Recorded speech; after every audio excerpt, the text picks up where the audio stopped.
오늘은 이사야 65장 8절에서 16절 말씀 묵상하겠습니다. 65장 8절에서 16절까지 남은 자를 통한 구원의 역사. 본문은 바벨론 포로기라는 역사적 심판의 이면에 흐르는 하나님의 주권적인 은혜와 공의의 심판을 대조적으로 잘 말씀하고 있네요. 부패하고 완악함으로 심판에 처한 이스라엘 백성들 중에 진정 영적으로 깨어있는 거룩한 남은 자들이 있습니다.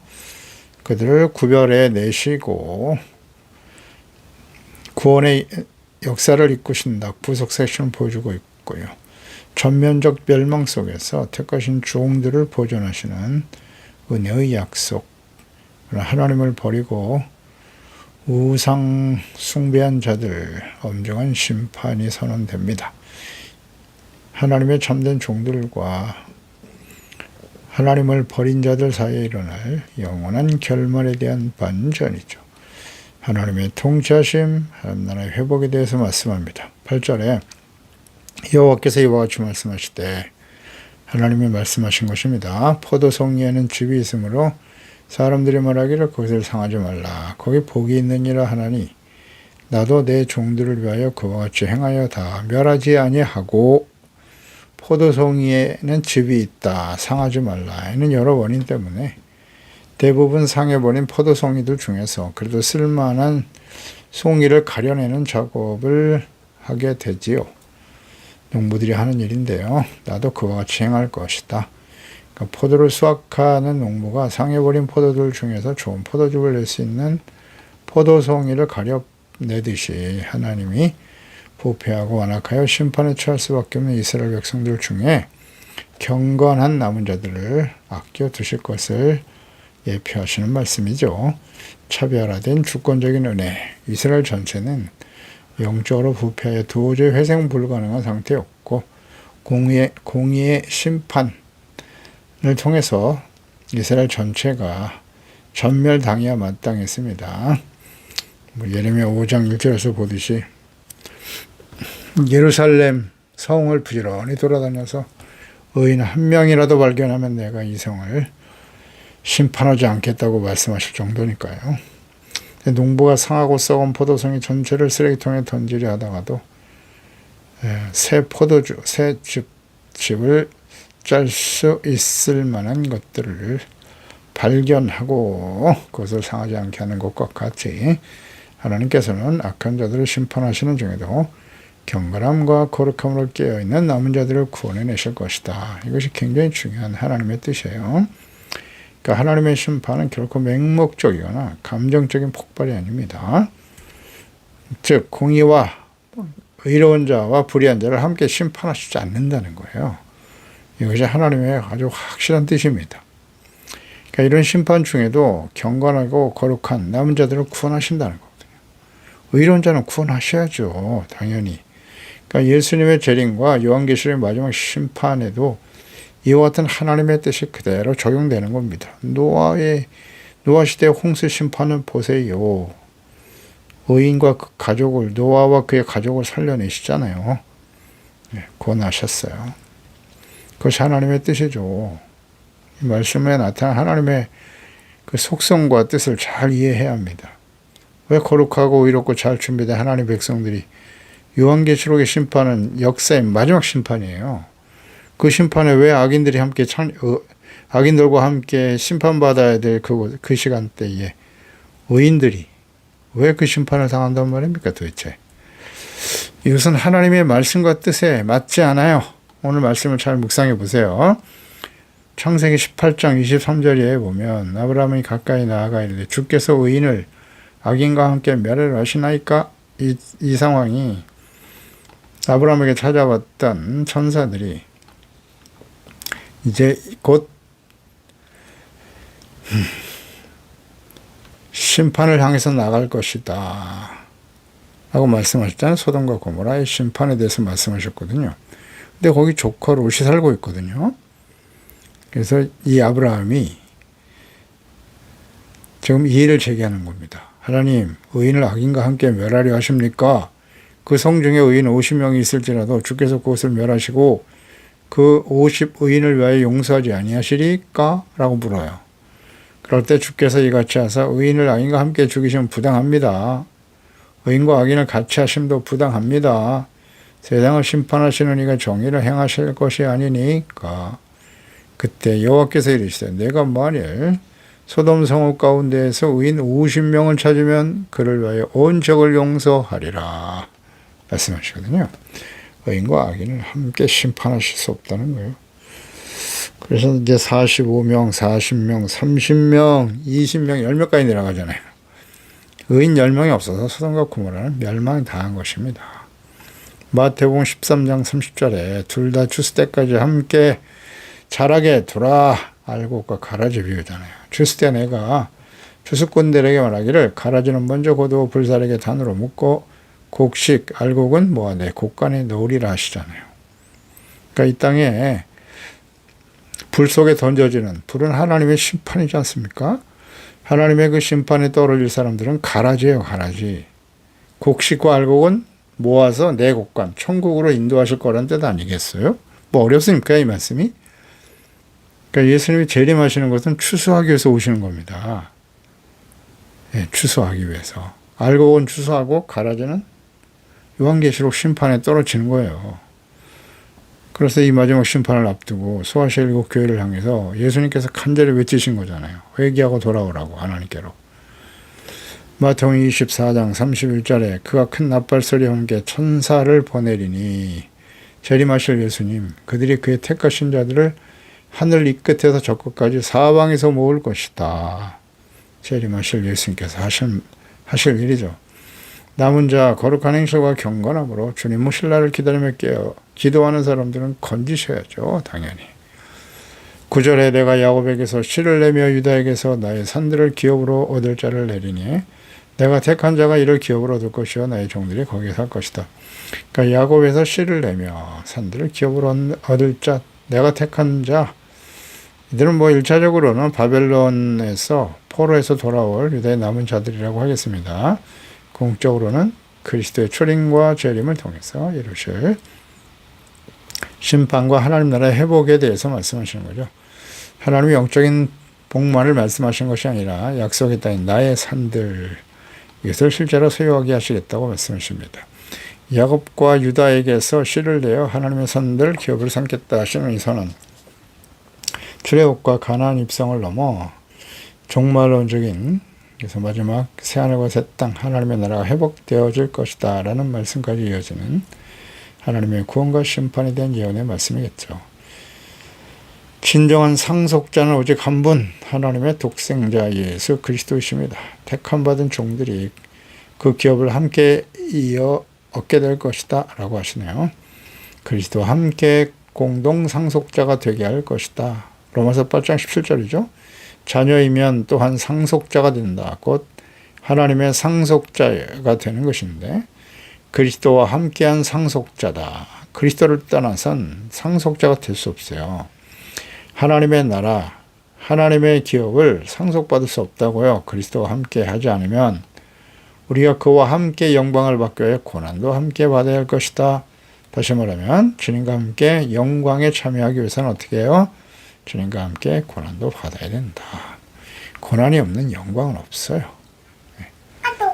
우리의 삶의 여정에 여러 가지 시련과 어려움들이 있을 수 있습니다만 반드시 하나님께서 이런 시련과 연단의 과정을 통해서 영광스러운 모습으로 주님 앞에 서게 될 것이고요. 하나님의 거룩한 처소와 그분의 모든 풍요를 기업으로 물려받게 되는 거예요. 예수 그리스도와 함께입니다. 10절 샤론은 양떼 우리가 되겠고 아골 골짜기에는 소떼가 눕는 곳이 되어 나를 찾은 내 백성의 소유가 되려니와. 샤론은 지리적으로 서쪽 해안 평야 지대죠. 비옥한 곳이었지만 전쟁으로 황폐해졌던 곳이고 아골 골짜기는 동쪽 여리 근처로 이스라엘이 가나안에 들어올 때 아간의 범죄로 인해서 하나님의 진노 저주가 쏟아졌던 괴로움의 장소였습니다. 특히 저주의 대명사였던 아골 골짜기가 평안히 소떼가 눕는 안식의 초소로 변할 것이다 라는 사실은 그리스도의 대속의 은혜가 인간의 죄로 오염된 가장 비극적인 장소와 인생까지도 완벽하게 치유하고 청산할 수 있음을 의미합니다. 그리스도의 대속의 은혜가 인간의 죄로 오염된 가장 비극적인 장소와 인생까지도 완벽하게 치유하고 청산할 수 있음을 예언하신 말씀입니다. 누구에게요? 나를 찾은 내 백성, 즉 오직 회개하고 주를 찾는 자들에게만 이 완전한 평화와 구원의 은혜가 임할 것입니다. 나를 찾는 자, 찾다, 히브리어 따라쉬, 이는 단순히 성전, 교회 출석하거나 종교적인 행위를 의미하는 것이 아니고요.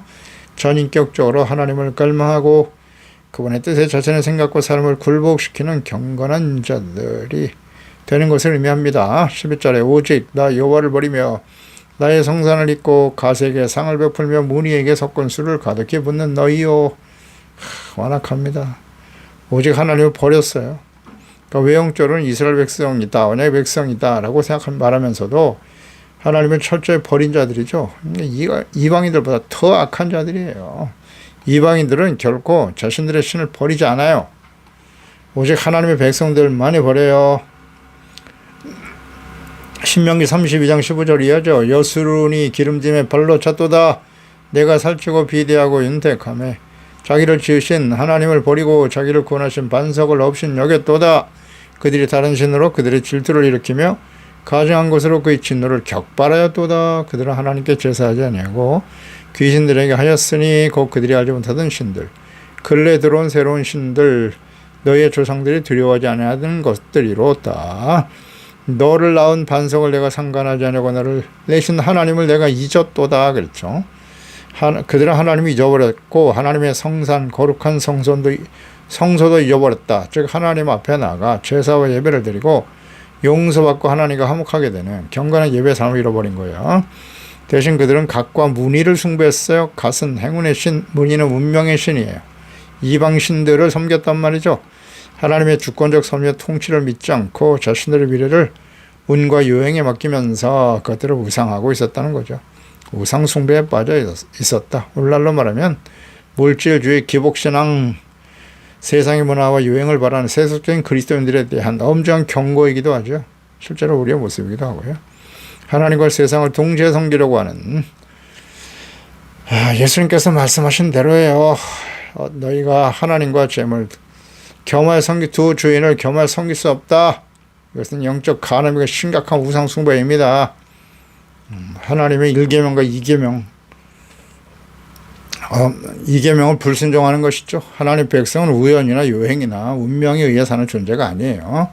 하나님의 약속을 믿고 순종함으로써 하나님의 인도하심을 따라 하나님의 보호하심을 따라 살아가는 거룩한 자녀들이 되어야죠. 살아계시고 영원하신 언약의 하나님을 잊어버리는 순간 언제든지 사랑과 돈, 행운, 욕망과 우상의 노예로 전락해버린다는 사실이요. 그래서 인생을 허비하다가 영원한 심판에 직면하게 되는 것입니다. 잊어버렸다, 하나님을 잊었다, 성산을 잊었다. 이건 단순한 기억상실이 아니고요. 고의적으로 삶의 우선순위에서 하나님을 밀어내고 지워버린 배반과 반역이죠. 참된 예배를 거부한 인간의 마음은 결코 그냥 진공 상태로 남아있지 않아요. 반드시 세상의 정욕과 헛단한 우상으로 채워지게 되어 있습니다. 12절 내가 너희를 칼에 붙일 것인즉 다 굽부리고 죽임을 당하리니 이는 내가 불러도 내가 대답지 아니하며 내가 말하여도 듣지 아니하고 나의 눈에 악을 행하였으며 내가 즐겨하지 아니하는 일을 택하였다. 칼과 전쟁을 보내신다. 심판이죠. 죽임을 당하게 하실 것임을 말씀하시네요. 도살장에 끌려가는 짐승처럼 아무런 저항도 하지 못하고 심판의 칼날 앞에 무기력하게 비참한 최후를 맞이하게 될 것이다 라고 하시네요. 심판의 핵심 이유는 의도적 불순종이죠. 하나님은 끊임없이 선지자를 통해서 불렀고 말씀하셨지만 그들은 마음이 완악했어요. 대답하지 않았습니다. 듣지 않았어요. 제레미야 7장 13절에 여호와의 말씀이니라 이제 너희가 그 모든 일을 행하였으며 내가 너에게 말하되 새벽부터 부지런히 말하여도 듣지 아니하였고 너희를 불러도 대답하지 아니하였나니라 말씀하시죠.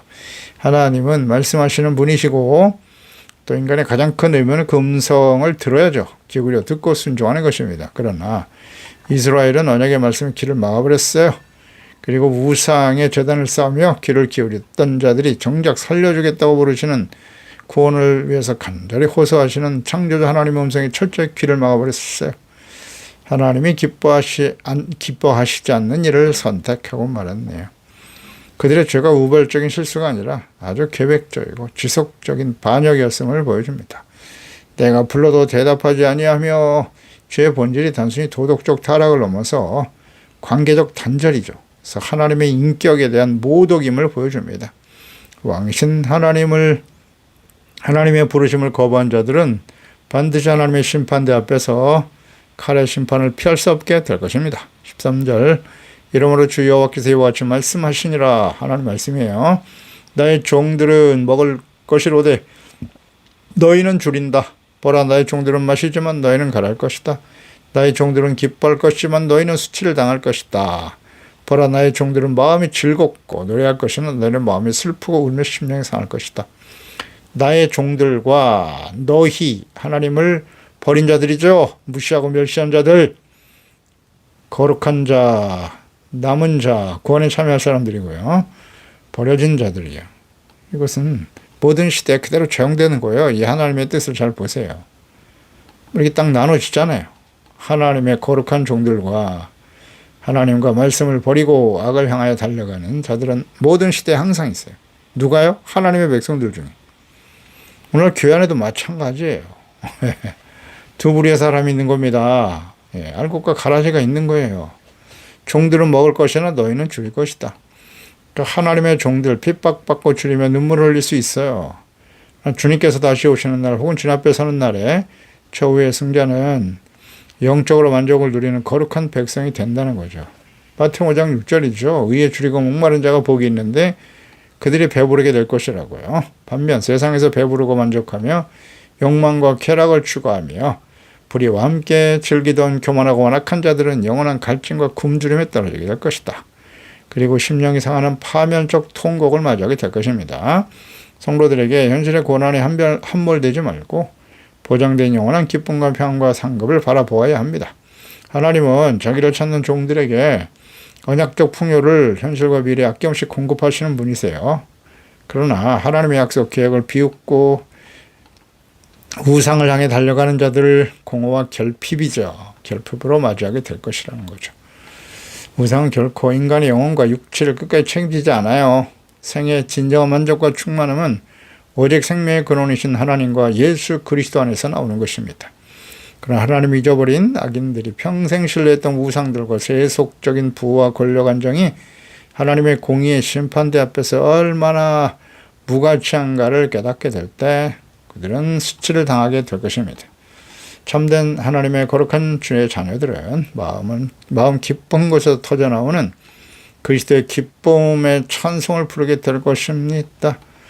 이러한 대조는 가시적 교회 안에 알곡과 가라지죠. 참된 성도와 거짓 위선자들을 가라는 기준이 될 것입니다. 교회 안에 항상 있어요. 누가복음 6장 21절에 지금 줄인 자는 복이 있다. 너희가 배부르면 얻을 것이다. 지금 우는 자는 복이 있다. 너희가 웃을 것이고 인자로 말미암아 사람들이 너희를 미워하고 멀리하고 욕하고 너희 이름을 악하다 하여 버릴 때 너희에게 복이 있는 것이다. 그들의 기뻐하고 뛰놀라 하늘에서 너희 상이 크다. 그들의 조상들이 선지자들에게 이와 같이 했다.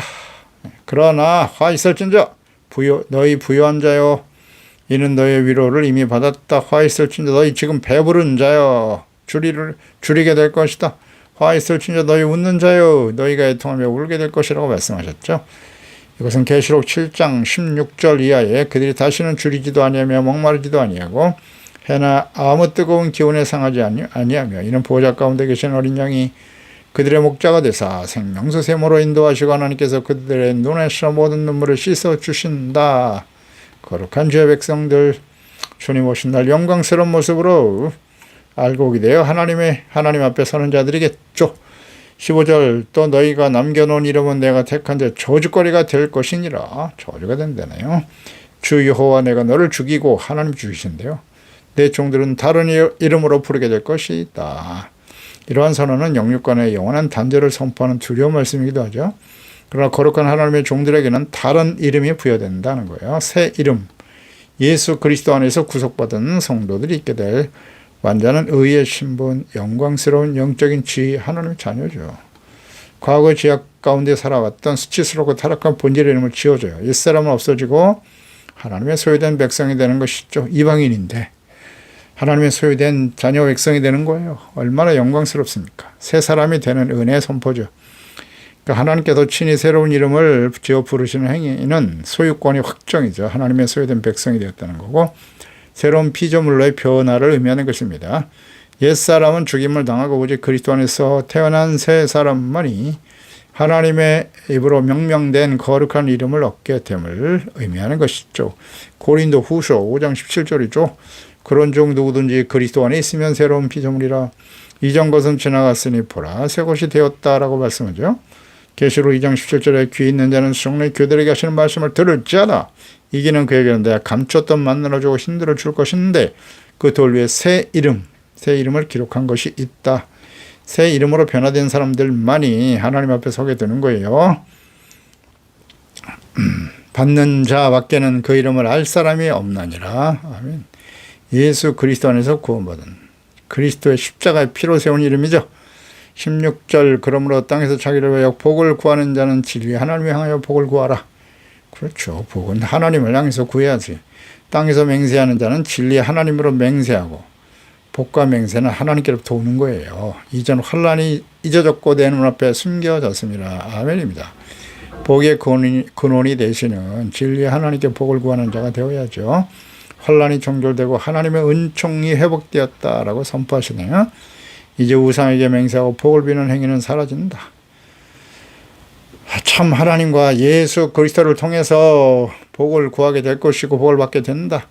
과거의 수치스러운 이름은 가고 의의 새 이름으로 지어주셨으니 그리스도 안에서 구원받은 하나님의 자녀들은 구원의 은혜에 감사하고 찬양하며 거룩함을 지켜가는 주의 자녀 백성들이 되어야 할 것입니다. 기도하겠습니다. 하나님 아버지, 오늘도 주의 말씀을 묵상합니다. 하나님의 그 자비와 사랑과 긍휼을 다시 한번 묵상합니다. 하나님께서 패역한 주의 자녀와 백성들 오랫동안 경고하시고 책망하시고 돌아오기를 손을 벌려 기다리셨으나 그들은 끝까지 하나님과 그 하나님의 자비와 긍휼을 거절하죠. 거부하고 그리스도를 보내셨으나 또한 그리스도를 십자가에 못 박아버리고 이것이 하나님의 백성들의 교만하고 완고한 모습입니다. 패역한 모습이죠. 그들은 결국 심판을 향해 달려갈 수밖에 없지만 하나님은 그 중에서도 경건한 자 남은 자를 반드시 구원해 내실 것이다 말씀하십니다. 그것이 하나님의 변함없는 뜻이죠. 이제 예수님의 재림과 마지막 심판이 임박한 시대를 우리가 살아가고 있습니다. 우리가 어떤 사람이 되어야 하겠습니까? 다시 오실 주님은 추수하기 위해서 오십니다. 곡식 알곡은 모아서 하나님 나라로 인도하시고 가라지는 불 속의 심판 가운데 떨어지게 된다는 사실이죠. 우리가 어떤 사람이 되어야 되겠어요, 아버지요? 성령님의 인도하심을 따라 성령의 열매를 맺고 빛의 열매를 맺는 저희들이 되게 하시며 예수 그리스도의 참된 제자로 하나님의 영광을 나타내는 저희들이 되게 하여 주옵소서. 하나님의 성령께서 날마다 우리의 마음과 생각을 다스려 주시옵시고 경건한 행실, 거룩한 삶 항상 지켜가게 하소서. 두렵고 떨림으로 항상 복종하여 구원을 온전히 이루어가는 지혜로운 믿음의 자녀들이 다 되게 도와주소서. 예수님의 이름으로 기도드리옵나이다. 아멘.